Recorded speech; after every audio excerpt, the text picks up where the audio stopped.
You're listening to the Young Picasso Podcast.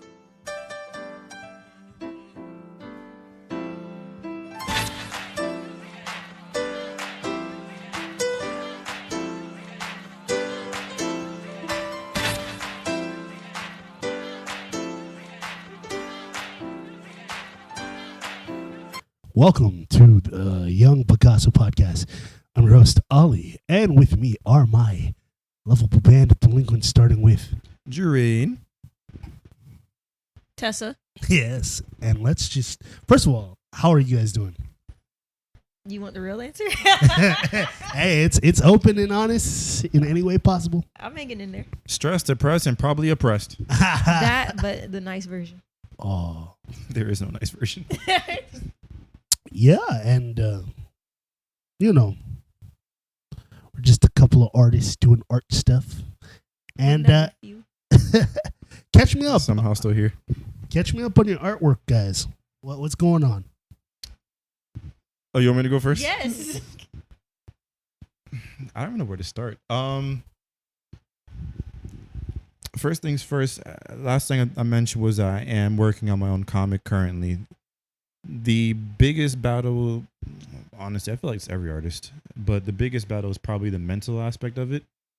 There's a lot of self-doubt that goes into making this shit, and that's been the hardest part for me.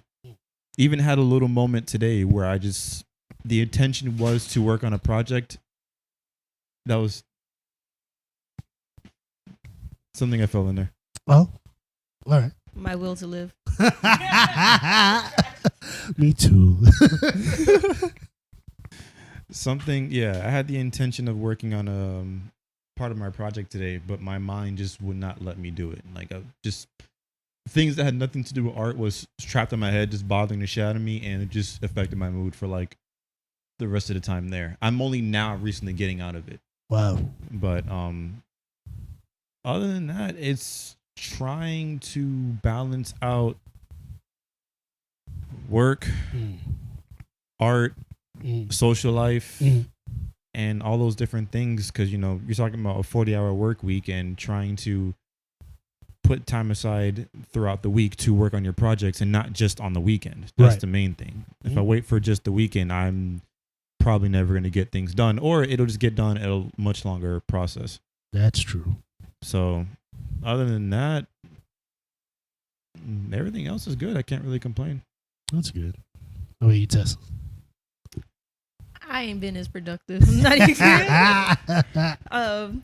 I spoke to Rain about this earlier. I feel like I have undiagnosed ADHD Ooh. because, and like on some real shit, not even on, can we curse? Oh, of course. Like, because I cannot focus on an art project to save my life. Like, you seen the Doja piece? Yeah. That was supposed to be finished by the end of January. Good God. And I tried to start the third Doja, but because in my mind I wanted to do something else, I couldn't focus. Like, it physically pained me to try and start on the third Doja. Ooh. But like, I've also been starting on a character sheet. I've decided that I wanted to work on like a webtoon, so I'm looking at like stuff to buy, like a graphic tablet. I'm repainting the house. I'm repainting my craft room, turning it to like an art studio. Wow. Getting like machinery and like starting looking to merchandising and all that stuff. So it's like, I feel like I go through cycles of this art thing where it's like I just mainly draw and create, and then other times I mainly focus on like the business aspect, and other times I focus on like the crafting. And I don't have a set system. Like, it's very random still. And because I have a day job that's very physically, mentally, emotionally, all of the demandings, my mental health, it's like on thin thread. Certain days I'll like come home and I can function. Other days I go home and I'm in bed by 5. Oof. And I'll be lucky if I ate first before I lay down and went to sleep. So it's like that work life, art life balance I don't have yet. So I really do feel Rain in like the 40-hour work week and then trying to draw on the weekends. That is me. I don't draw during the week and I want to, but my brain is just not doing what it's supposed to do right now. I'm hoping that I'll do more research on it, figure out like what I can do to help me, but I don't know, bro. It's looking kind of bleak. Yeah, artist block is, and speaking of this, like, can you guys explain your thought process towards artist block? Like, why do you think you have it? What do you think you can do to like minimize this and stuff like that? I guess for me, because I'm like still in the middle of it, I am a perfectionist in the sense of I am okay with everybody else making mistakes. Like, I'll look at, like, say for instance, if you're working on a video or a podcast and like you're like, I wish I would have caught this before I posted it. I'll be like, it's part of the process.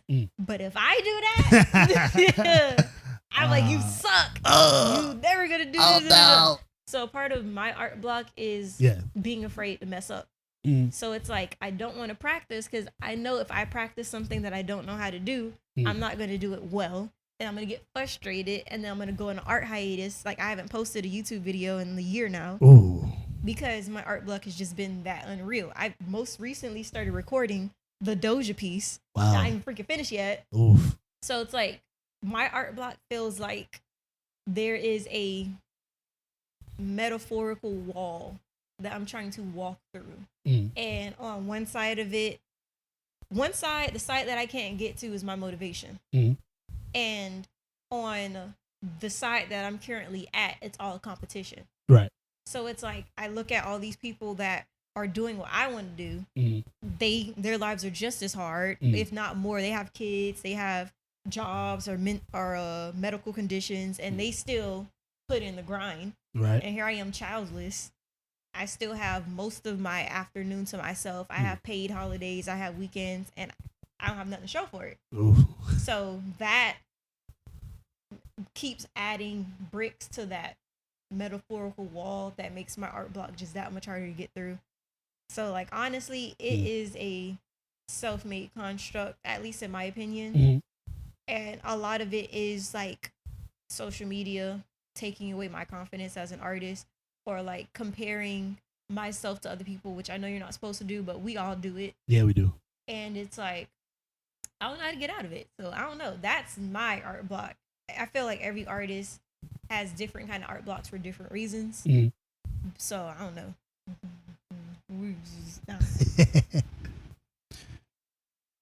I haven't had an art block since the summer of last year. Okay. And the reason for that, well, actually, no, excuse me. I didn't even have one last year. Really? Okay. And that's because I prevented it before it actually happened. Okay. When it comes to art block, it depends on each person, but essentially, just like everything, it's an overabundance. So you end up burning yourself out. And art block is the same thing for everybody else. It's just a coined term for artists. So people who do workouts and they start off with a program and they maybe do 6 days or 7 days out of the week and they don't rest. Like, they just keep going and going and going. They eventually receive a burnout because they've pushed themselves without allowing themselves time to rest. And that's essentially what leads them to getting that kind of block. For artists, it's kind of the same thing. We're trying to reach this goal. We're trying to do something in mind. And whether it's being a perfectionist, whether it's working on a project, whether it's for self-affirmation, if it's not something that's balanced, you can end up having an art block. And unfortunately, that can last however long. There's no time frame for that. Yeah. It can last a couple of weeks. It can last 3-4 months. You don't know. What happened last year during the summer was I was trying my hardest to get a job as an artist. That's what I wanted to do. So I spent all this time learning, and I'm learning, and then it's like a cycle. I learn new skills, I apply it, I make something. I learn some more skills, now I want to go back and redo that thing that I already made. Because in my mind, I'm just like, okay, well, I'm better than I was before. Now I could do something, I could upgrade this. And it's a never ending cycle of things that I just can't push forward. What happened was I ended up getting another job, thankfully, that supplies, like, takes care of my stuff financially. Yeah. And what I did for my mental self, it was I decided I took a break from art for about a month to allow myself to just, not because I was having an art block, because I knew I felt it coming up. Right. I felt something of just tension of like, you've been doing this for so long that you're stressing yourself out and you're not enjoying it the same way you used to. Take a break from it, play your game, do whatever, like catch up on sleep, do things that you should be doing so that when it's time to come back, it's on your own terms and you can do this for as long as you possibly can. When it comes to preventing an art block, that's one way to do. It's making sure you're pacing yourself. The other is to, if you feel like creatively you're not there or you're creatively bankrupt, whatever you want to call it, or you may not necessarily have the motivation per se, what you can do is, as mentioned before, take a break. Yep. But 2 is go back to your basics, go back to your fundamental things to develop and work on. That's where you have references that you can do. Like, you don't need to have an imagination to work on references. You just need to have something you need to have this dire thing to fulfill, I guess you can say. I didn't really exactly word that properly. But if you have something that you feel like you fundamentally need to work on and develop, going back to those things and working on that is the best way or the best thing you can possibly do. There are other things as well. Off the top of my head, I can't really think of. But as for right now, taking breaks and working on fundamental things is what I believe not good inspiration, but a good stepping stone in the right direction. Okay. Even references, like social media can be used as well. It's a beautiful tool. It's a beautiful tool if you allow it to be it. Yeah. If you look at it as a way of like, I'm not there yet, and you compare yourself, which it's going to happen. Yeah. Then it's more of a hindrance than the proper tool. But Ali, you can speak, as a videographer, and you look at people who do films and you're just like, I want to either replicate that or wonder how they did that. Like, it's a beautiful way for you to try to experiment and try new media and try new things. No, for sure. And just hearkening back to using references and using social media as a tool, I find that, sometimes I do compare myself to other people. I'm like, how do they shoot like that? Like, why isn't my color grading like this? Yeah. What am I doing wrong? And I think to myself, they're doing their thing. I can't get mad because they put the work in. Because that's all art really is. It's study, practice, and then experimenting. Right. And I'm not going to knock another person, even though sometimes I'll be like, damn, this person's trash. Why are they getting engagement and I'm not getting it? Or, wow, this person really earned their stripes. Like, do I have like what it takes to make it? A lot of it really is the mental game. That's the thing that a lot of people don't end up realizing, is that this shit is really mental. Oh, yeah. And if you don't have the mental fortitude to continue to push forward, that's what happens when you meet people who you're drawing or you're working on something. And what do they always say? Oh, I used to work on this. I used to do that. And it's like, well, why'd you stop?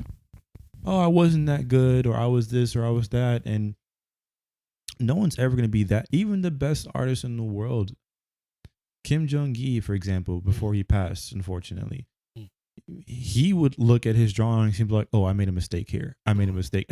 As great as an artist as he was, as talented and as skilled as he was, he would see some things, be like, oh, I messed up here and I messed up there. And it's just like, we're looking at shit like, where did you possibly mess up at? It's funny that you said that. You ever wonder why I named the podcast Young Picasso? I did actually wonder. I just always thought it was a cool name, but I never put too much thought into it. So outside of like that being a name I had in high school, Picasso is one of my favorite artists of all time. And it's because, even though he was a flawed human being, his work ethic is something that I always admired. Like, he was always changing, and he worked till the day, him and Michelangelo, they worked till the day that they died. Michelangelo died. in the Sistine Chapel on his back. That's insane. And to me, that as an artist, like that's how I seen my life going. Because I don't think I can ever retire. I don't think I have it in my bones to be like, when I'm an old man, I don't want to be sitting there like, hey, life is good, but could be better. You know what I mean? It's like if only I would have edited that last video. I want to be an old man and still be in the game. You know what I mean? Yeah. Like, and there's several examples. Spielberg, Scorsese, these guys are like 70, 80 years old and they're still making movies. And that's, as an artist, that's what I want to strive to do. Because to me, art isn't something, it's not a hobby. It's my life. You know, I can't sit here all the time and money I've invested into this bullshit. Oh man, like if I don't do something with that, I don't know, I'll go stir crazy. Because I don't do it for clout. I want to be successful. Don't get me wrong. I think all artists want to do it so we can live. That's why we want to get noticed. But it's not vanity. It's like I want to live because you can't stay on your mom and dad's like paycheck for the rest of your life. No, of course not. So I don't know, but that's just me. Yeah, he licking the shit out of his. I don't know the dog for contact. The dog is the dog is going. Like, what kind of podcast did I click on? Yeah, the dog is going ham right now on his gooch. But yeah, that's personally where I am. It was up until, and I was talking to Tess about this earlier. It's up until last year where I finally figured out what exactly I wanted to do with my art. Mm. And you're talking about a person who's been drawing since I was in elementary school. And that question of like, what do you want to do? What do you want to do? Has always popped up. I'm just like, I don't know what the fuck I want to do. Like at first, I just want to draw. I just want to work on this cool thing. And I tried doing commissions. I hate commissions. Like it's a bunch of different things that I didn't know what I wanted to do. Fuck commissions. Oh, honestly, yeah. I feel that. Honestly, I don't know how people do it. I applaud you.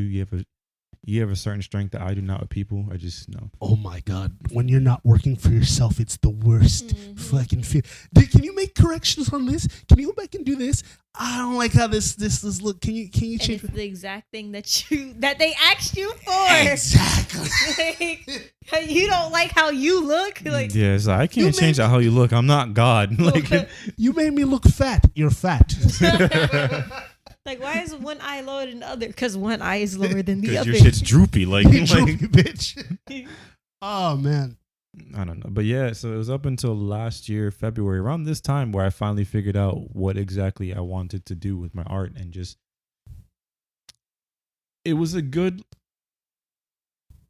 moment. Oh. Where I figured out what I wanted to do. It felt like now, after all this time drawing, I'm just like, oh, thank God. Like, I'm essentially giving my art its meaning. Right. Granted, I've had some very good success before in the past where I've had different portraits and stuff like that, and people would see it and they had this message they would always take away and yada yada yada. But there was always this feeling of wanting to do more with it that I just couldn't figure out what it was up until then. Mm-hmm. And then the same way how you talked about like Martin Scorsese and you talking about like all these different people, is the same way I feel about like some of my favorite manga artists and comic book artists. It's just like I want to create something that will stick in someone's mind for years to come. Like I want to create something where they're just like, Dad, what's this? And you're just like, sit down, son. And let me tell you about this series that changed my life forever. Like, and I always bring up this example because it's true, but like Akira Toriyama, I'm not saying be as big as that, but just like, you never know. You never know. But like Akira Toriyama, yeah. Akira Toriyama unintentionally inspired a nationwide of people to work out. Like, yeah, that's true. How much Dragon Ball merchandise is out there? People who a lot of nerds who love Dragon Ball. Like hood people like Dragon. Everyone loves Dragon Ball. To the point where it inspired entire genre. Like shonen as we know it. Yes. It wouldn't be there. It's in the Thanksgiving parade. Yes. Every year. It's in a Thanksgiving parade now. Like it's transcended so much. Side by side with SpongeBob. Right. Like not even Naruto's in the Dragon Ball's in the parade. Noah, And speaking of SpongeBob, that's a thing. I want my art to outlive me because Steven Hillenburg died a couple years ago. So it's like, and I agree with that. Something that you've created, like Stan Lee as well. Mhm. Characters, stories, moments that a person could think about, and it lives outside of them. Like it transcends past them. Yep. And something that even when it comes to your future kids and grandkids, of course, you're teaching them right. They can eventually, it'll be under their name, and they can make money off of that as well in the future. So you just our legacy. It goes. It just continues to go, and like I don't know. And the thing though that I would like to do is that I don't want to be a Van Gogh. Oh yeah, you get remembered way later. Exactly. I don't want to be discovered when I'm already dead. Yeah. I want to be doing this stuff now. Yeah. And putting out my best work and putting out my work in general. Was Basquiat like that, or was Basquiat already? No, Basquiat was living in his moment when it happened. It's just I forgot how exactly he died. I think it was of a drug overdose. Jesus Christ. And he died very, very young. 27, I think. I think it's about 27. Jesus. Which is why, like, I have my friend Matt, who I tell all the time, I'm just like, bro, like, please, for love of God, like, not just because I care about you, but because it's just important, whether you're an artist or not, you have to take care of yourself. Oh yeah, I'm learning that. Went to the doctor. The doctor said, "Hey man, medication because you cholesterol." which in all honesty, through just a proper diet and physical exercise, you don't even need to have those kind of medications. Yep. Am I against it? No, that's not what I'm saying at all. Like, of course, if you need something, you need something. But a lot of things can be solved by what you put in your body and what you do with your body. That's the thing. You're right, because most of the problems that we have, unless it's a genetic disposition, like something you get from your parents, from your parents and stuff like that. A lot of the things is we're self-destructive, right? Yeah. But no matter what it is, whether it's weight, whether it's whatever it may be, it starts with the head. But that's a thing about all of us artists. We do not take care of ourselves, which is something. It's something that needs to be done though. Yeah, like which is why, like, even though he's not here, like my friend DK, my baby,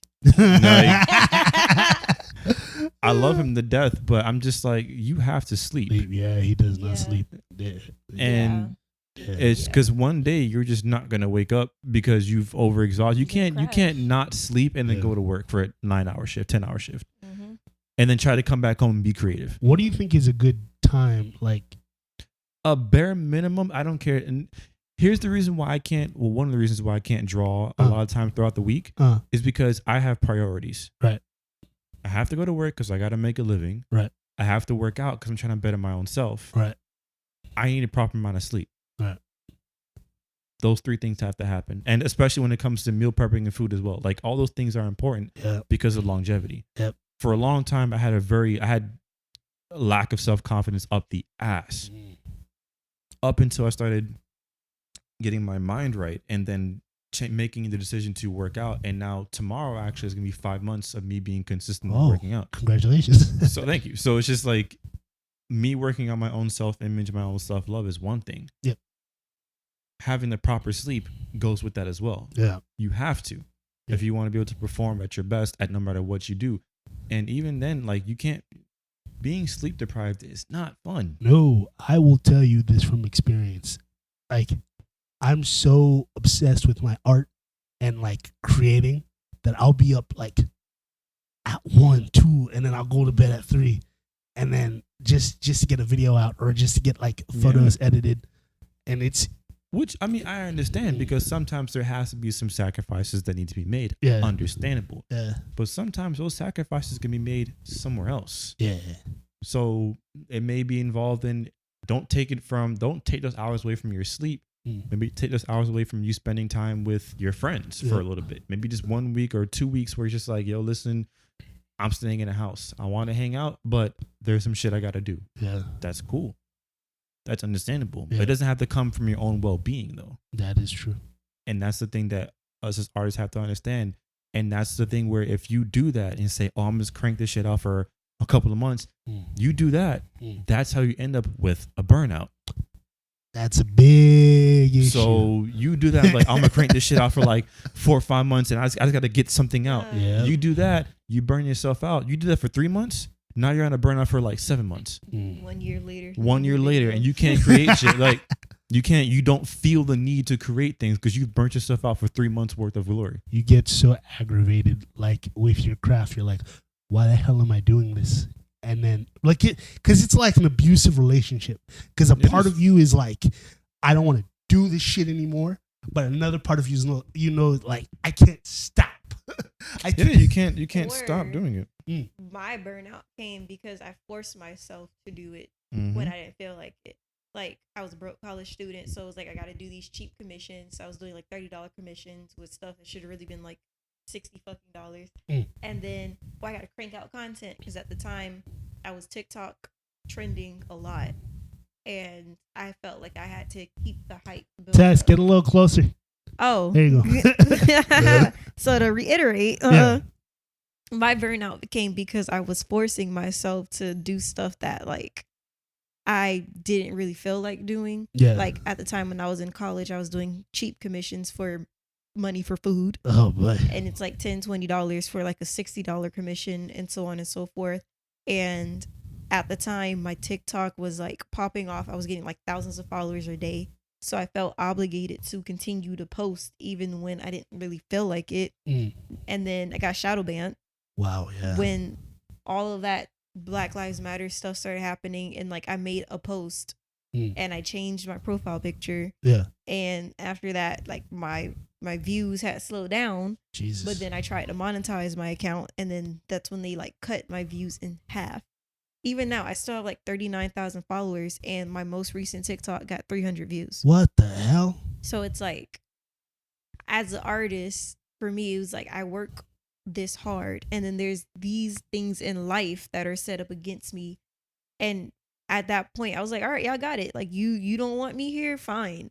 But that also translated to me not posting on YouTube, not posting on Instagram, just me giving up. And there was outside forces too. The outside forces was also a major factor in like why I didn't draw. But for me, my art block now is because I forced myself to do my art. So it's like, you gotta, to a certain extent, yeah, you have to push yourself, but if you do it for the wrong if you do it for the wrong reasons, you end up hating the thing that you love, and then your depression just gets like that much worse. That is true. That is very true. Because none of my art's happy shit. So it's like But it's like I said before, I was with her at Barnes earlier. I was saying like I just was not in the mood to draw, and the moment I tried to force it, I stopped myself. And then we left to go to get something to eat, and I remember I came out the car and she was like, oh, do you need to bring your sketchbook? I was like, nah, I'm gonna leave that there because I just need a break from it. I know I need a break, so why would I try to force myself to be creative in a moment where I'm just not feeling it? And now I'm just like, oh, I feel like I can take out my sketchbook and start scribbling something down, and I'd have no problem. But that's because I allowed myself that break, that space. Because no matter what you do, you still need a break. That's true. Whether you do, if you're working out, you need a break. If you're eating clean per se, you need a break. That's why they have cheat days. If you are in a happy relationship, you still need a break from that person. Not like a break as in like going on a break, but in terms of like your own space, just your own space for a little bit, because you are your own individual self. You need a break in a sense from that cycle, a temporary break, just like a reset. From work, you need to go on a vacation. Like from family, you need your alone time. Like there's always a time where you just need to kind of hit a reset so you can continue doing the daily things that you normally do. That's true. Because that's what you start getting is that mundane pattern, and you're just like, oh man, I can't keep doing this shit forever. That is true. That is very, very true. Well, that leads us to our next topic. Our next topic is life as a male artist versus life as a female artist. When you talk about artists, you talking about music, or are you talking No. Well, specifically, I'm talking about traditional art, like from your two perspective. And I'll chime in later. Okay. But like, what is it? What are some challenges? What are some things you've noticed about, and like, what do you think in our space as like people that do art, especially drawing, sketching, things like that? What do you think, like, how we handle it and stuff like that? One thing that I have noticed is that whenever there's a female artist who posts their work, like with them next to it, the focus is never on the art. Yeah. Yep. It's always on them. Yep. That's one thing I've always noticed. Yeah. Or like we can't draw anything sexual without somebody feeling like it's sexual attention towards us. And it's like, I just want to express this part of what I'm interested in without you wanting it to be me, sir. Yeah. Please. Jesus. So that's one thing that at least that I've noticed off the top of my head. Mm-hmm. Is there more to it? I'm sure there is. But that's been pretty apparent where a guy can post something with his art and the focus is on how, artistically how great he is. Right. But there are a lot of females, and I understand, like, they look great. Not gonna say they don't. And I don't know. I can't Explain it. Because there is a sense of when Misogyny? you look at it. No. I was gonna say there is a sense of like when they would post something, and so it's like at a certain angle or this and the third, and you look at it, you're just like, you know what you're doing. You mean like female artists that Yeah. use their sexuality? I mean, yeah. There is that little. Sex sells, though. It does, but there's that part of my head where it's just like, you knew what you're doing, but at the same point, it's just like you can't help to figure that. But shit can out. I? Go But can I ahead. pipe Yeah, in though? No, That's why you're here. That's why I'm saying it, not because of like Yeah. that's what I'm thinking, but it's just like that thought would pop up in my head, just like, but that's not 100% true. But it's like I've had a lot of unwanted male attention in Go ahead, college. pop off. And it's like, to a certain extent, Yeah. it's like I could either let myself be a victim to it, or I could use it and pull some views. Like, dudes back when I was in school, it was kind of like they would use my art as kind of like let me talk to her about art, and then for a little while I'll see if she'll let me smash. Jesus. So then I started putting in my socials like, follow me on TikTok, follow me on Instagram, subscribe to my YouTube channel. And like the shit would work because he wanted my attention, he'd do a view and he'd leave a comment and he'd leave a like and he'd share. And it's like, okay, I'm gonna make you work for this shit because I already told you no. Yeah. But you feel like, let me patronize her for a little bit. So I feel like, like I don't see, to a certain extent, I don't see an issue with a female doing that, because at the end of the day, it's like, if they're like me and it's like I don't purposely bait and the attention comes anyway, I'm gonna let you just give me interactions. Like, even if we are arguing in the comment section, I've had that happen plenty of times when I was like viral on TikTok, and people will argue back and forth with me about certain things, and I would just egg it on because I'm like, every time you come back is another view. Yeah. Every time you leave a comment, it's for It's the leave algorithm. more exposure. Yeah. So it's like, I get like that whole, but she's doing, like, she knows what she's doing. Hell yeah, I know what I'm doing. Because it's like, you, like, even if I don't post ass and titties on my personal art account, Right. let me post that post in Winwood, and I can guarantee you them same niggas was looking at that post on Winwood, checking me out. So it's like, no matter what I do, they're always going to, like, as a female artist, I'm always going to be sexualized. Like, when I start doing my characters, when I start doing certain stories, shit's going to be sexual because I'm an adult. I want to do adult content sometimes.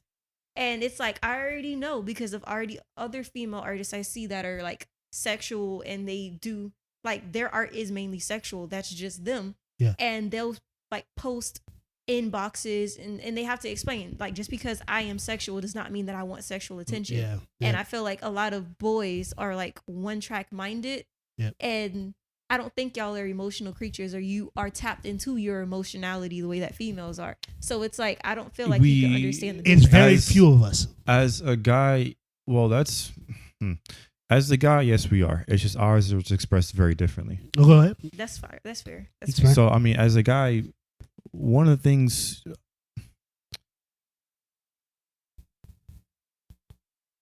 in terms of being emotional, how many times have you heard the term like, men don't cry and stuff like that? Yeah. So to say that men are not emotional, not saying that you're saying that, but for a lot of the audience who would say or even think that, that in itself is a bunch of bullshit. We just express things very differently. Do you think that's because of conditioning or that's how we're programmed? Well, isn't it conditioning and programming? Wouldn't it be the same thing? Or like hardwired? Because it's like the conditioning is like in our entire lives we've been told. As a man, we are not allowed to have our emotions be out of character. Yeah. But do you think that's something innate in us, or is that something that like I think it's taught. You think it's taught? I don't think it's just taught. I think that's something that has to be true. Because, I'm talking about being. I'm not saying not being emotional. I'm saying having our emotions in control. We cannot have the ability to lash out and do whatever the hell we want with our emotions. No, because when we do, it's usually not like crying. It's usually anger. It's very much an anger thing, and on top of that, we cannot get away with the things that a lot of females can get away with. Nope. For example, females know if I were to. That's why we had that play fight earlier. And just like we were fighting. For context, before you say this shit, I did not want to step on the dog. Okay, that's my story, and I'm sticking to it. And it's like day one of my cycle. Whatever. But in context, Tess and I fought earlier, and it's just like I fucking won. No, you didn't. But we fought earlier, and the back. I was like. Even when I asked her, like, yo, are you sure you want me to swing? She's like, go ahead. I'm just like, I still could not bring myself to it. Yeah. There's certain things I know for a fact, even though we're play fighting, it's all good. Like no one was mad about anything. Of course. I just can't allow myself to do it. Yep. She could swing as hard as she wanted at me. Yep. But I can't physically find myself being able to do it. No. So when it comes to be like, how many times have you seen on videos where a woman, like in a relationship, a woman would break down and start trashing the house, start doing start burning clothes, this and that thing, your car, and the only thing a guy can do is step back, record it as evidence of this is the shit that's going on. So when the police come, they see that hey, this bitch done trash my shit, burn my clothes, X, Y, and Z things. You gotta get this bitch out. Yep. But a guy cannot have that same emotional. But when guys do it, it's deadly. Yeah. And that's why I say we cannot allow ourselves to do that. Because guys don't know their limits. Because, like, not to get too personal, but that's the reason why I did not let my ex pick up my stuff without somebody else there. You told me about that. And that's true. As there's certain things you have to do in terms of becoming a man, but emotional maturity and being able to control your emotions, not saying you have to be emotionless. Yeah. I'm saying to control your emotions, knowing how that physical outburst, like we have a lot of bass in our voice. We have a lot of power behind our words. Even certain things of like, let's go to when it comes to love, for example, right? Females a lot of times can say love all the time. I love this. I love that. I love these shoes. I love you. I love this dog. I love this. Yada, yada, yada. Yeah. Mothers say that a lot. I love this. I love that. Yada, yada, yada. When your father says it, it means, it slaps. It means so much more. It means so much more. You know why? Because it's not rare. It's just not very frequent. It's reserved. It's like there's a time and place for this. I'm letting you know how I'm feeling right now. Yep. So when it hits, it hits. Yep. And that's just the thing. So if that's the same thing with something like love, imagine the same thing with something like anger. Someone who beats you all the time, eventually you become numb. Yeah. It's someone who yells all the time. It falls on deaf ears. Yeah. But if you talk about a quiet, reserved man, a lot of the times, and he chooses when he wants to raise his voice, different story. But I feel like that's why I started paying attention to what you produce in your art, like what DK produces in his art, because I feel like with male artists, they don't talk much, but they will speak through their art. Yeah. So it's like, that's why I picked up your main character looks a lot like you.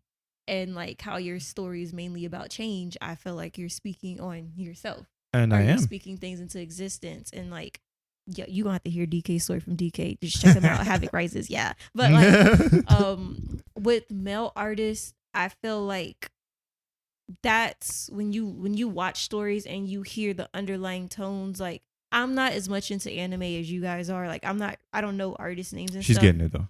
I'm getting there. We but like easy there. Avatar: The Last Airbender, right? That was the series that got me into anime. That was my gateway series. And like, was the artist for that a man? Yeah, two guys, Mike and Brian. And it's like there was a lot of underlining themes in there that made me either think it was a woman or that it was somebody that went through a lot in their youth, like mommy issues, daddy issues, coming of age, like feeling like you're one in a million and feeling like you have the weight of like an entire generation on your shoulder. It was so many themes in that story. And like being a person that works with a lot of children now, and especially a lot of boys, me being able to tell them it's okay to be angry. It's what you do when you're angry. That's what will get you in trouble. A lot of them don't hear that often. They either hear you better be angry from their dads, or they hear, oh, you don't have the right to be angry. So it's like when you give male artists that platform to express themselves, and they don't have judgment for like the people who look at anime and be like, oh, you're weeb, like you're a dweeb, like, oh, you're drawing this and that.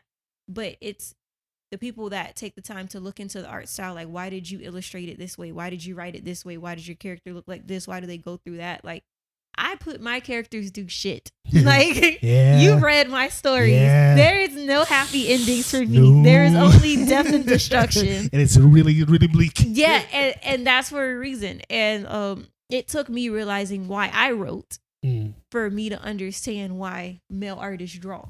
Yeah. So I feel like as a male artist, you guys have the freedom to a certain extent to draw whatever you want. Like if a male artist draws titties or whatever, he draws a sex scene, yeah.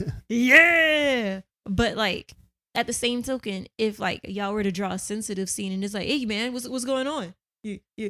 Or like if you draw a character with depression or anxiety, then it's like a hey, like like.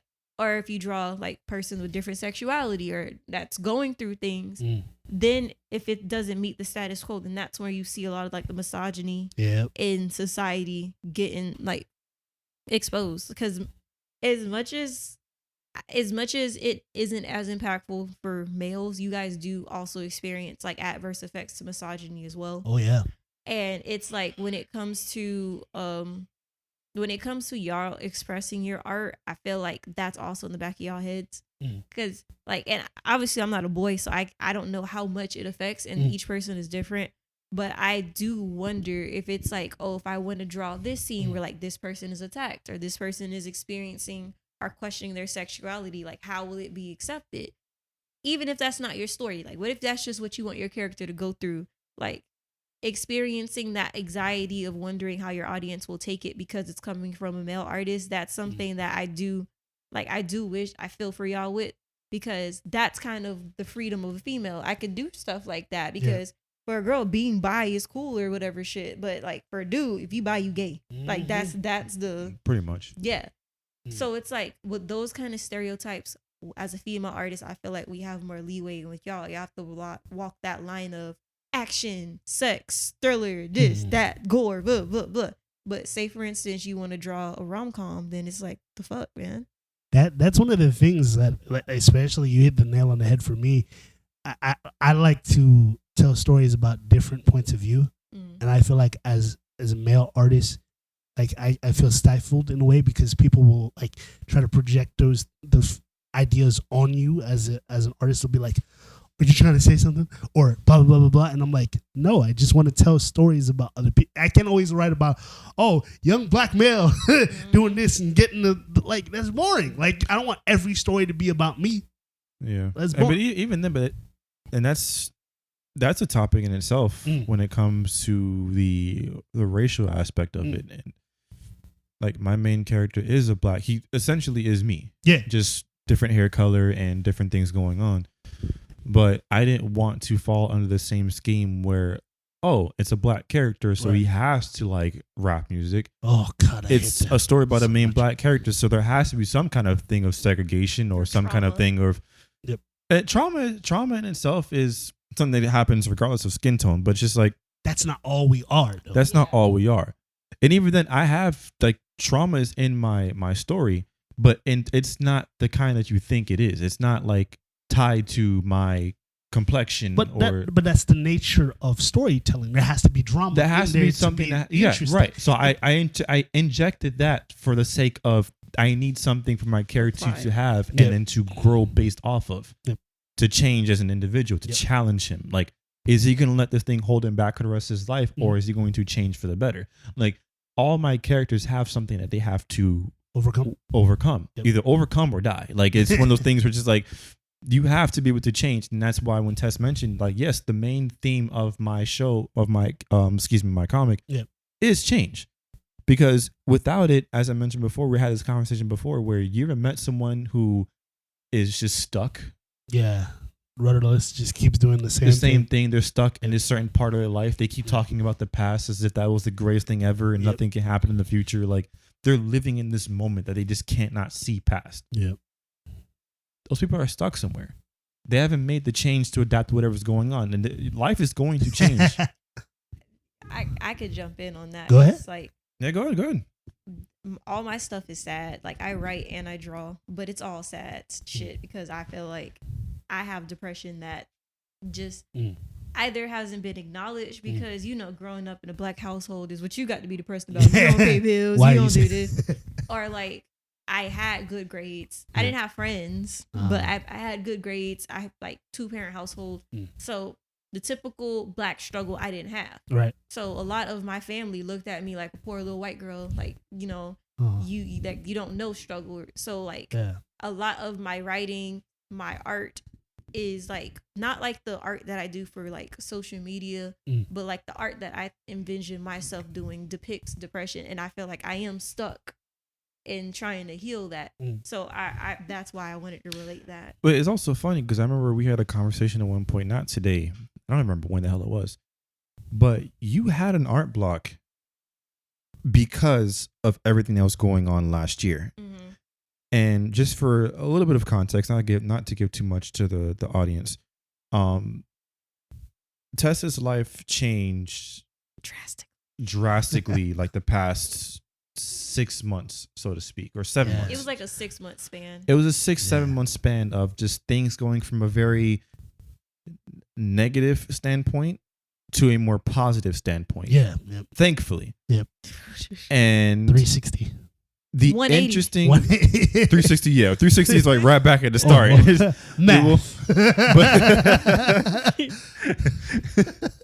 But the reason why that's important is because when it came to her art block and her a lot of things that she would depict was more of the depressive aspect. Definitely. Now it's just like I don't know what to draw anymore. I have no reference because my reference is no longer my life anymore. Yeah. So what do I do? That's the thing. That's the interesting part about it is that the thing that you were so comfortable doing was based off of this negative reality. And now that your reality's changed, it's just like you won't say relate to it, but it's not your life anymore the same way it was before. You're not living in that moment anymore. So what do you do? Yep. So you find yourself in this awkward position of like this thing that I'm so used to doing that gave me comfort. I'm not living that life anymore. It's just like even you right now. Yeah. How many times you talked about I need money? Oh, a lot. A lot. And then now that you have this job now working at, I'm not gonna I'll keep that out. At the place. At the place. But you have this job now that you're excited about. Yeah. And now you have to think back and you're just like, damn. I used to say that a lot, and now I'm about to be in this position where I'm going to start making some money. Yeah. It's just like it was your reality at one point, and then in an instant, just like out of nowhere, your reality just switched. Yep.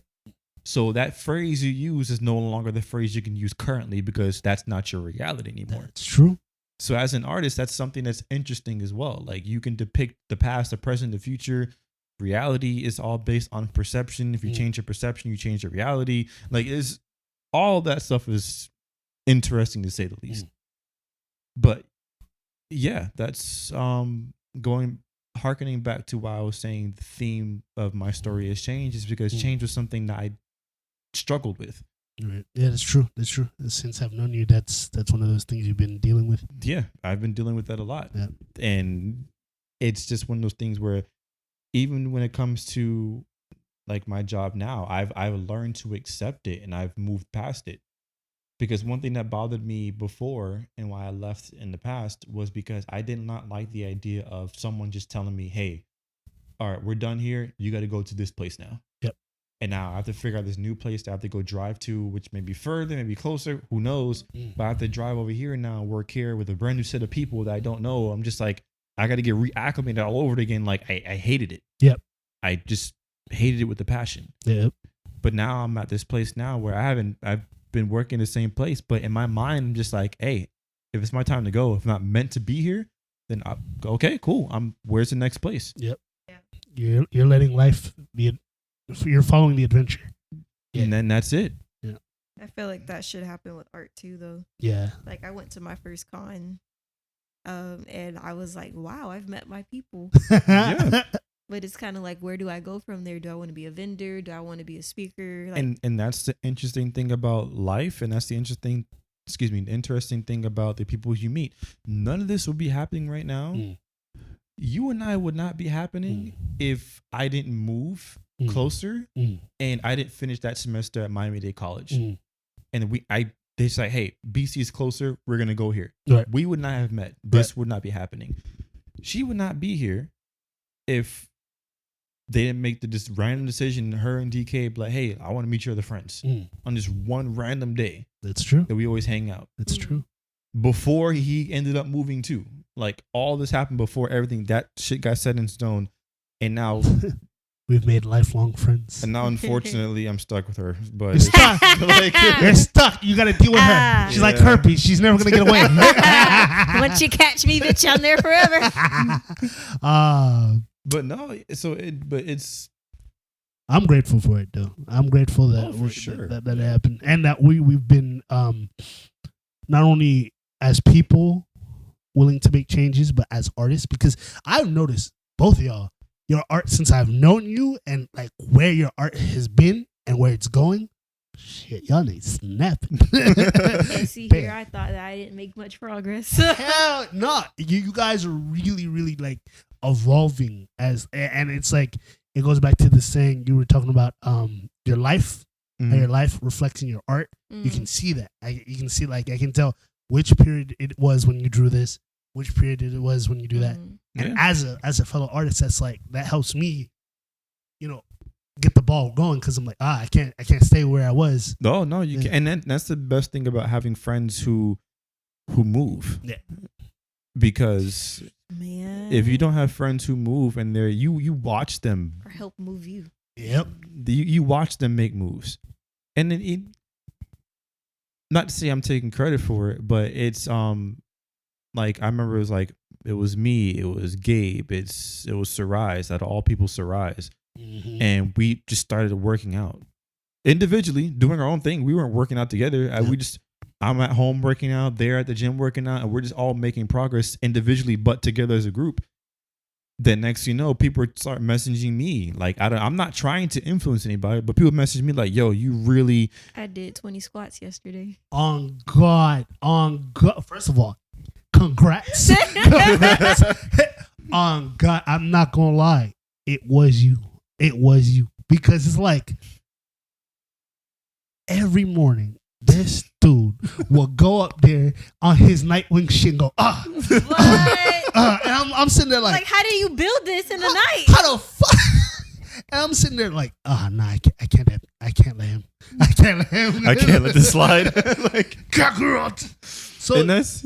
And it pushes you to be like, all right, he found a way to balance his artwork with his life. And I'm like, well, I don't want to die of a heart attack at 27. So let me get my shit right. And that's the thing. Like every time I tell someone, I'm like, yeah, I work out before work. And they're just like, you do what? And I don't know how. Mind you, he has to get to work very early. Yeah, like my job starts. Early.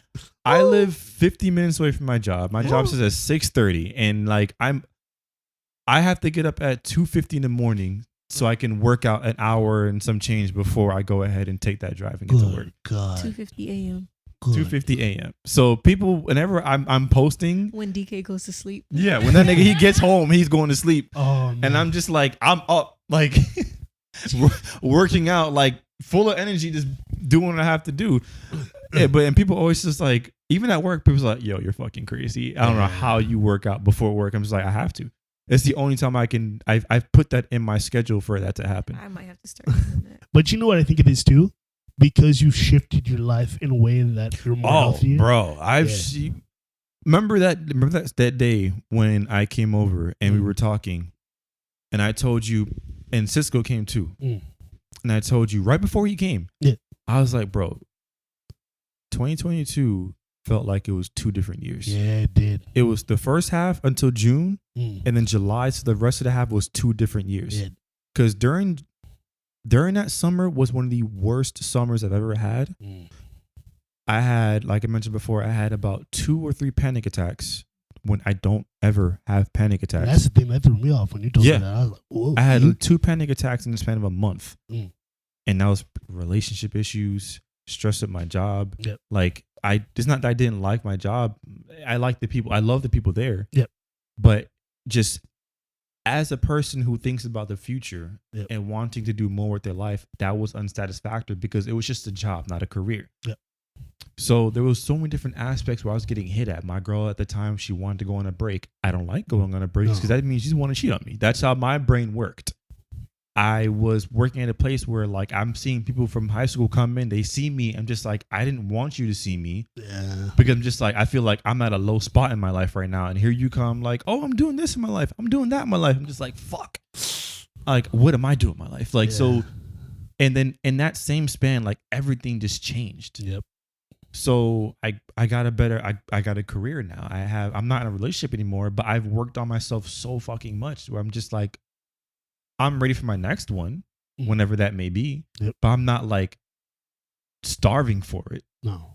I'm enjoying my time to myself because, as you've been talking about, I'm pretty fucking busy as it is. So I'm filling my life up with things that have meaning.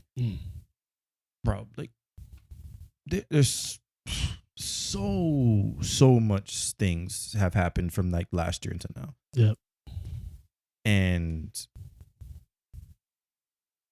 man, I can't. It's and this is only the beginning. It's only the beginning. We just started a new year. We just started. And like I said before, when we talk about working out, like, we all started working at the same time. And now you are just like, bro, I'm watching these guys move. I have to do something with my life. It's like a snowball effect of seeing your friends progress, and you're just like, I don't want to be left behind. So it's either I pick up the pace or they cut me off. Like, there's only 1 or 2 things that's gonna happen. One of those 2 things, because you can't have people who move and you be stagnant. You don't want to be that guy. And that's either with a relationship, that's with a friendship, that's whatever. If you're in a relationship with somebody and you're moving but they're stagnant, you're gonna break up with them. Because or kick their ass. And that's just how people are. You have to surround yourself with people who move, because it helps you motivate. It motivates you to be like, all right, now I got to get the ball rolling for myself. The worst thing you can have is people that bring you down. People that bring you down. People who just don't do anything with their life. Like I said, like, we're, bro, like 6-7 months. She's went to a con, and now she's going to a second one, and we're trying to promote ourselves to. How long have we been, bro? You remember we made that group chat in WhatsApp to create that story for the comic? That was what, 2017? 2016, I think? How long? I've been sitting on this comic idea for that long. Up until 6 months ago, 3 months ago, I started being like, you know what? Let me actually get on the ball and start doing this shit. Because you can't wait for anybody. You got to kick yourself in the ass. You have to. And if you don't, you have to have, friends who do the ass kicking. I've kicked her in the ass. She's kicked me in the ass several times. We're just like, we have to, but you're getting too much in your head. You got to get the ball rolling. Like, honestly. So what's up, Kai? Push-ups. Do that before you eat. So. Is that food? Yeah. From me? No. So so that's the thing. And like, for context, my brother just came into the house. And he was doing his own workout junior too, where he's doing push-ups. Oh, look at you with the bit of push-ups. So if you hear like moaning and groaning in the background, he's at like what, 10, 15? How many you got? Yeah, Spike is gonna make it. Spike, come here. He does not like when people do push-ups. I tried. The dog don't listen to me. No. But no, speaking on like, I feel like as an artist, that's very important because college was rough for me for a lot of reasons, and mainly because the friend group I was in freaking sucked. I was the most active and the most productive person. Even with my mental shit that I was dealing with, I was still at least trying. And I'm surrounded by people that were just complacent, living off their parents, barely passing their classes. And I'm like, bro, I can't afford to lose financial aid. Like, fuck it, brother. I can't afford to lose I ain't even do financial. nothing. Nah, shut up. I can't afford to like lose financial aid. I can't afford to repeat classes and whatnot. So it's like, I can't just fail a class. I can't just sleep through a week of classes. Like, I have shit to do. Yeah. And being surrounded by people that don't get that made me feel crazy. Like, they gaslit the fuck out of me on a lot of things. And it's like, looking back at it now, I kind of wish that I would have seen it sooner. Mm-hmm. Because, like, I'm the reason why one of my friends started drawing. Oh. And then, like, she started to get recognizing for shit. And she didn't, like, be like, oh, yeah, by the way, my friend Tess does this shit, too.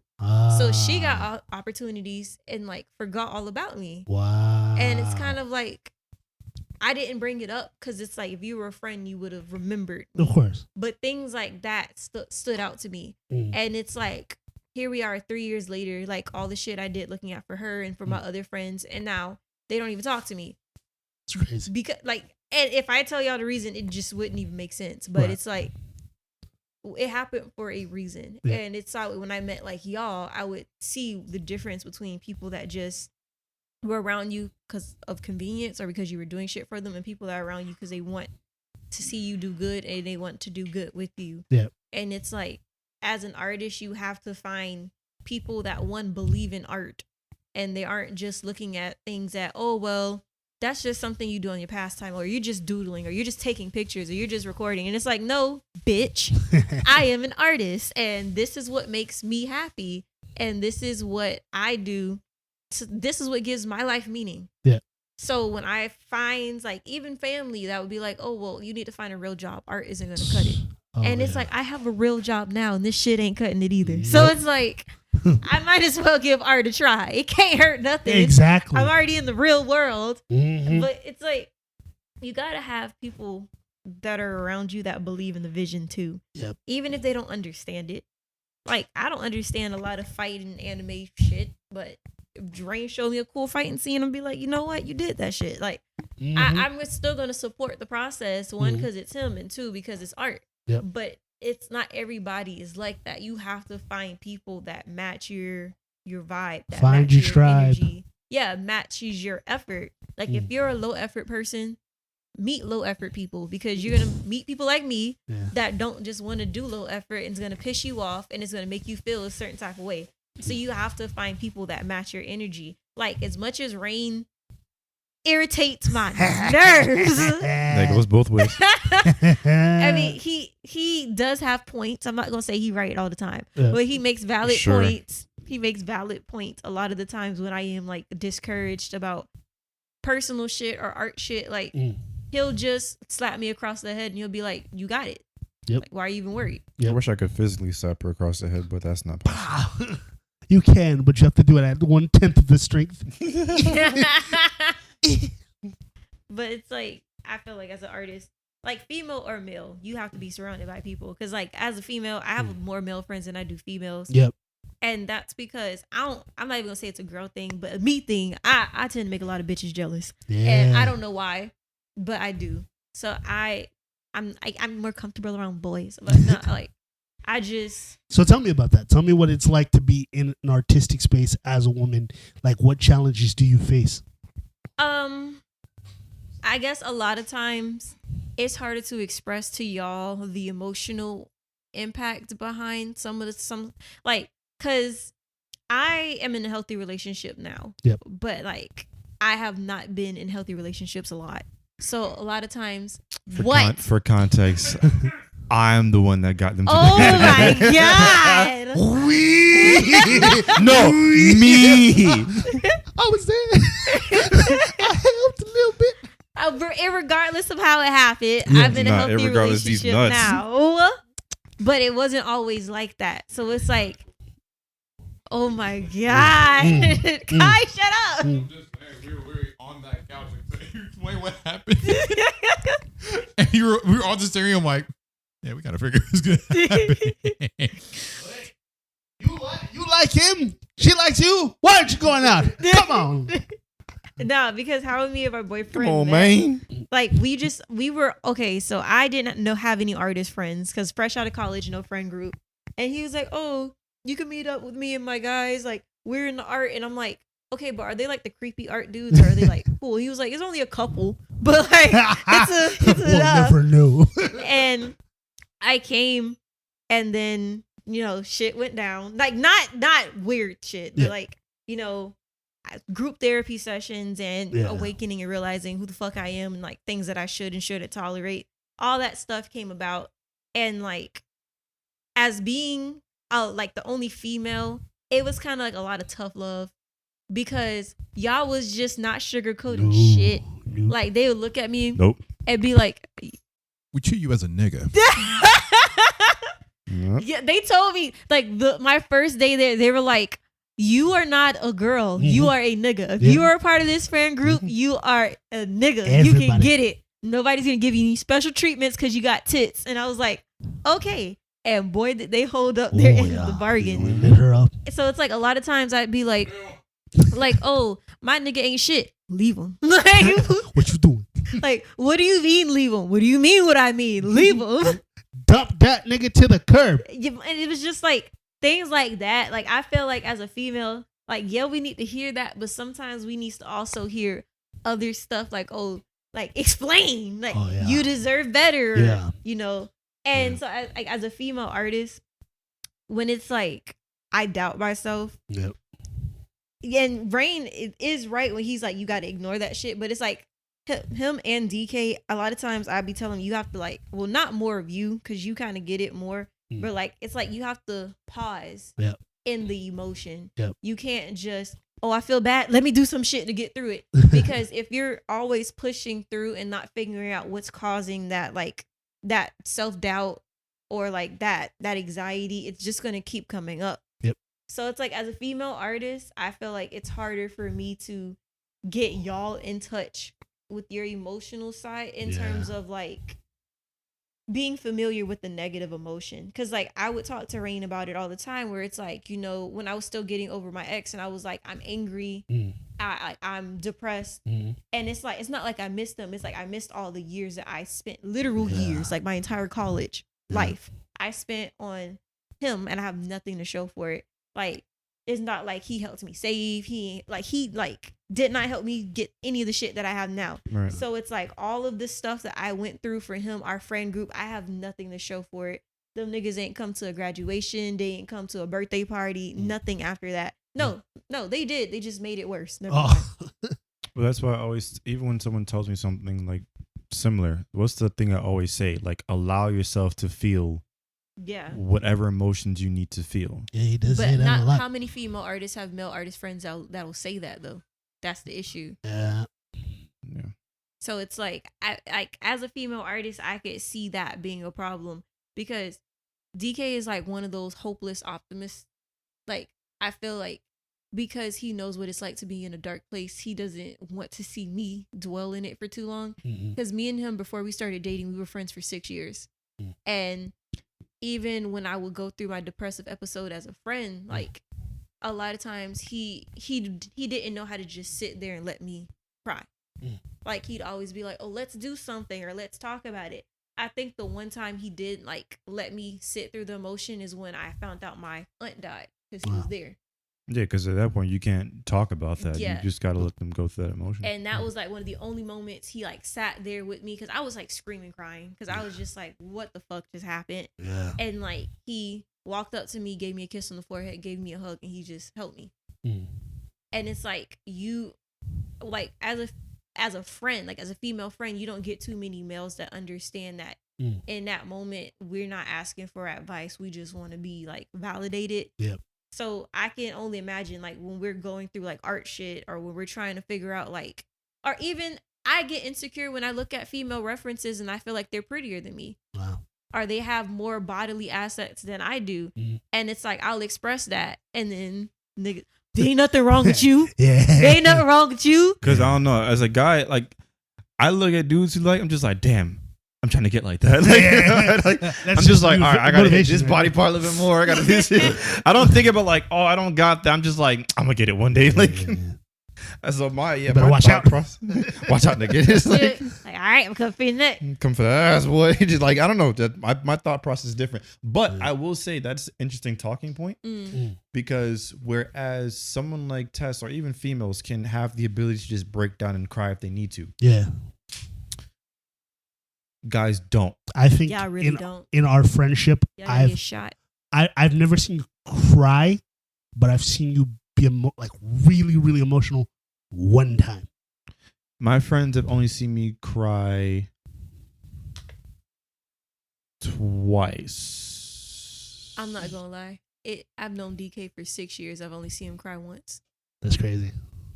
Yeah, and literally one of those times was because my ex broke up with me. Like, and I'm talking about like, it wasn't like a regular breakup. It was like, What the fuck? it was literally she was supposed to come down that same day, and that same day she decided she didn't want to be in a relationship after like 2 years. So that shit right there was like a rug pulled under type of thing. But I was thinking about someone who I knew from work who was going through a lot of shit, and we would be at work and I just see him just by himself. Yeah. And he's just like kind of pacing around and stuff like that, but he wouldn't say anything to somebody. Yeah. So I would take the time out to go walk over there and be like, yo, what's up? He said, you know, everything's good. What's going on with you? I'm just like, he'd be like, I'll tell him like, yo, what's up? How's everything going? He's like, you know, everything's pretty good. You know, can't complain.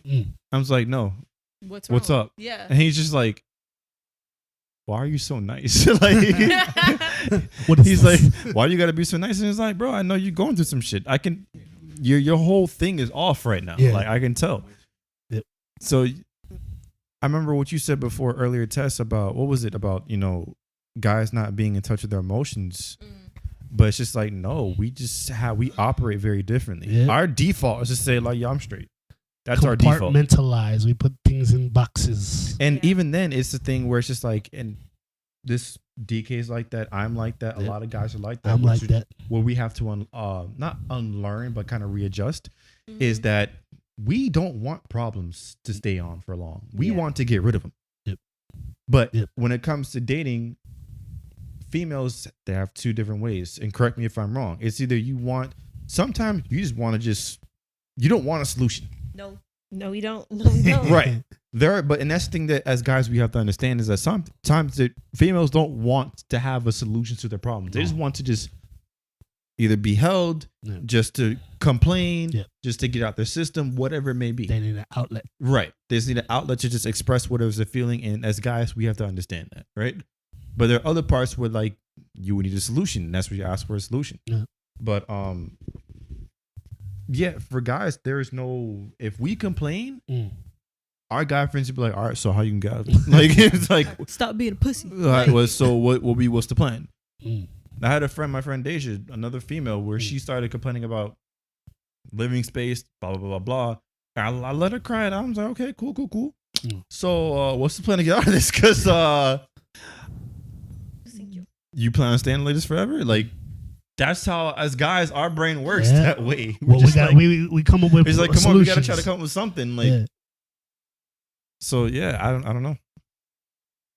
I guess I don't know. That is wild. That's a long way of saying, as a female artist around male artists, some of y'all don't be emotionally available at times. That's the main thing. Other than that, I don't really see much of a discrepancy in it, because it's like two sides of the same coin. Yeah. You know, Some things are a little bit more socially acceptable for females than they are for guys. Yeah. Yep. And That's for vice sure. versa. Yeah, and vice versa. But that's where the support comes in. So that's why it's good to have, and not just listen. Don't get me a part of that whole. There's more than just male and female. You can have like non-binary people identify as whatever we want. Of course. But Toasted. diversifying your art groups helps to make everybody feel included. I hate you so much. I figured it. Because I didn't want any problematics in the future. No, Oh, of you course. guys only. Oh God, the amount of times I will get canceled for the things I've said on the podcast is just numerous. I have a rap sheet, so it doesn't matter. Okay. Because So yeah. And this leads us to our last topic for the night. I won't keep it too long, but I do want to talk about our future in terms of more specifically us pitching our process. Like I want to give the audience a little insider baseball on our plans to pitch our comics and our like artwork towards vendors and stuff like that. For people that don't know, we're going to MegaCon in a few months. And we've been planning about this since last year, and we're super excited. And we want. I tell him not to do that all the time. The dog is violently breathing on the door. Yeah, but yeah. What's the plan, guys? What are you guys thinking? What are we gonna tackle? What are we selling to these people? Talent.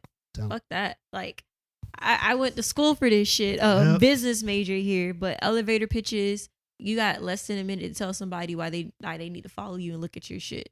Like business cards that have your art included in it. Something like not to make you stand out, because it's like at the end of the day, we all are drawing the same shit. Like no idea is original. But it's like, why is your rendition of this idea so Just gonna have important? him at gunpoint. Oh my god. Hey, I'm Dirty Dan. you see this art? You're gonna like this art. I know where you live. I know where you live, but it's okay. You better like this art. I'll take 2. I'll take 8. Exactly. Exactly. But definitely having samples, like even mini prints. Like I got a printer. Y'all send me some shit, I'll print it. Like Shit. but mainly just knowing our worth and explaining our worth. Like I am Tessa. I draw pretty bitches, and I'm about to draw pretty bitches getting hurt. Like what is your spew? Like, and next year when I come back to this shit, I'm gonna be even better. So get in now while the getting's good, because my price is gonna double. Like, just being able to show like I'm professional, because this is like my online portfolio. Yep. This is my business cards. These are my socials. Yep.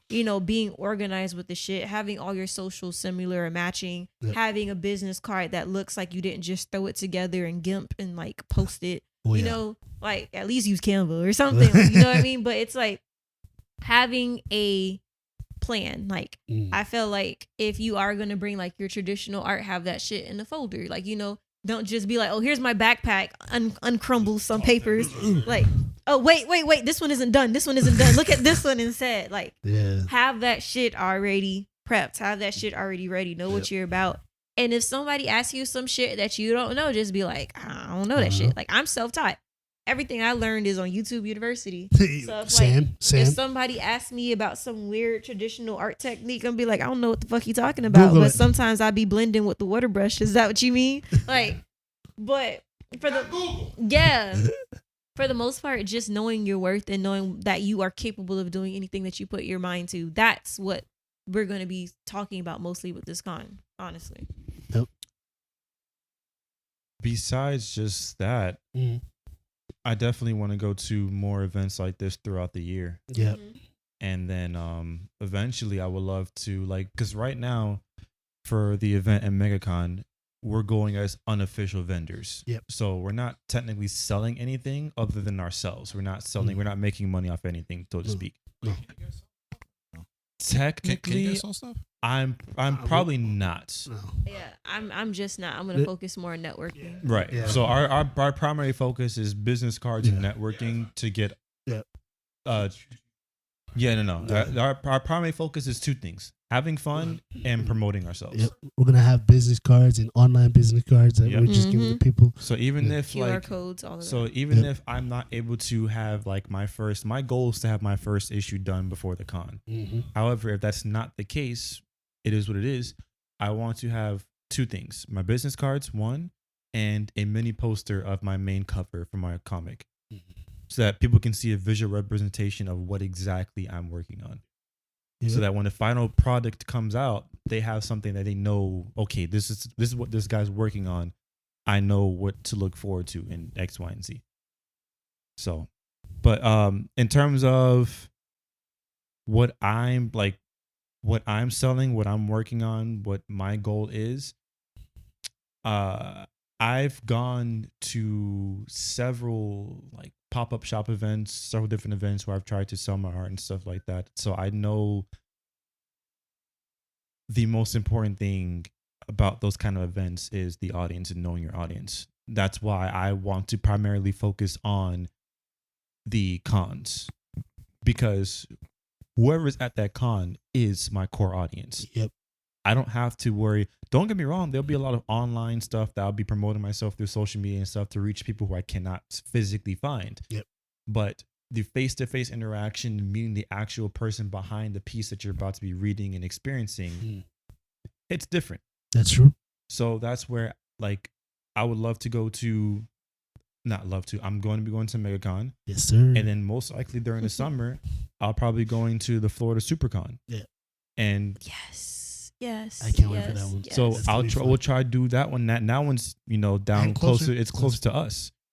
So that way, throughout the year, as I'm working on this project, we're also just promoting ourselves even more and more physical audiences that we can see. The next thing you know, once the money starts coming in, not just from our revenue, but just like once we start saving up more money and planning for bigger trips, Yep. We'll fucking take this shit to New York. We'll fucking take this shit to California. California. We'll yeah. different cons and stuff Texas. like that. We'll get Texas. My sister's my wife. so that's the goal. Is just we start off somewhere small and gradually start going, because this time next year I'll have several issues underneath my belt. Yes, sir. This time next year, like, who knows what's going to be happening, but we've started and we've continued. Yep. So yeah, what I'm selling essentially is not only just like my story, but I'm selling like Your brand. my brand. Any final closing statements and pieces of advice you'd give to fledgling artists? Wrap it up. Yeah. That's basically what we're doing. She's not wrong though. Yeah, that's what we're doing. Believe in yourself a lot more than I did when I first started. Even if it is your family telling you that your art isn't worth shit, even if you just drew it simply because you like drawing, it's worth it. Even if it does not look good, it look good. Like, it's going to get better. You always have room for improvement. So don't get mad at where you are now, because if you keep steadily practicing, even if it's like a week's time, you'll get so much better. Yep. So just don't give up. Take your mental health seriously. Eat and sleep. And when I say eat, don't just eat Doritos or whatever fucking is convenient. Like, eat a well-balanced meal, because it counts. I wasn't doing that shit, and I just started cooking and stuff, and it helps with your energy. It helps mentally. It helps a lot. And sleeping. Yep. Sleeping is one of those things where people really don't see how well it can like affect you, or how badly it can affect you until it does. Like, you'll get headaches, you'll get aggravated, you can't focus. Low energy, sleep deprived. It all affects you. Yeah, Yep. but when you sleep, oh my God, the birds sound It's so so well. good. But it's so nice. good. So just take care of yourself and believe in yourself, honestly. I only have two things. One would be that the only person that you can possibly compare yourself to is the person you were last year. Yep. Or even yesterday. Because as great as social media is, there's a lot of subconscious and conscious things that people do to kind of bring themselves down. We look at other people's art and a lot of people's finished products, and we will compare ourselves to them when we have different stories to tell. So continue practicing, never stop practicing, because in a month's time, you'll see a difference from where you were before. And in a year's time, it'll be something drastically different. The second thing is to make sure that you start taking care of yourself in general. Yep. Because let's say this thing takes off and you start becoming well known for your art, or you start enjoying art, whatever it may be. You want to be able to live so that you can see your art take off and not, take off before you get a chance to experience it yourself, or not being able to finish something before it's done. Yep. Before your time is up. So, yeah, take care of yourself first. It starts with the mental. Once you get your mental, everything else starts falling in place. And make sure that you always give yourself your flowers. Completely agree. Kai, do you want to say anything?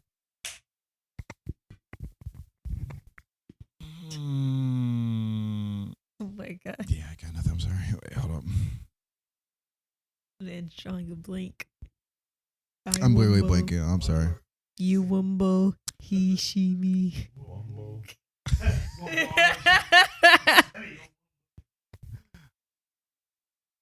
I just want y'all to do good. That's all I gotta say, bro. I really don't. Generally, I know it's cliche. Just don't. Just give up on yourself. The thing you want to. This thing. I said don't. Give up on yourself. I repeat, do not give up on yourself. Headphones. I'll only try to make these things quit. Jesus Christ, man. No, it's definitely a passion you want to go for. Just go for it. Of course, you want to have the support system behind you because, especially in the art world, that shit's a pain to try to successfully get, especially for the long term. So, get the support system, keep that behind you, keep doing work, keep trying to expand, become an empire. Become an empire. Well, I mean, in the comic world, technically, like becoming an empire, like becoming the big selling artist, stuff like that, so on and so forth. But just try to kick ass, try to rule the world. That's all I got. For sure. All right. This was a great episode. Everybody, plug yourselves now. Plug yourselves. Anything you want to plug, like your art, your Tesla socials? Jaws a lot on everything. Search that shit up on everything, even Google. I'm there. Peace. For me, it's just Instagram for right now. It'll be at GNA Designs. Twitch.tv/kaiju, KA1JU 5_. And for me, it's going to be Ollie Connors on everything. And on Instagram, it's Oliver Cinema. Yeah.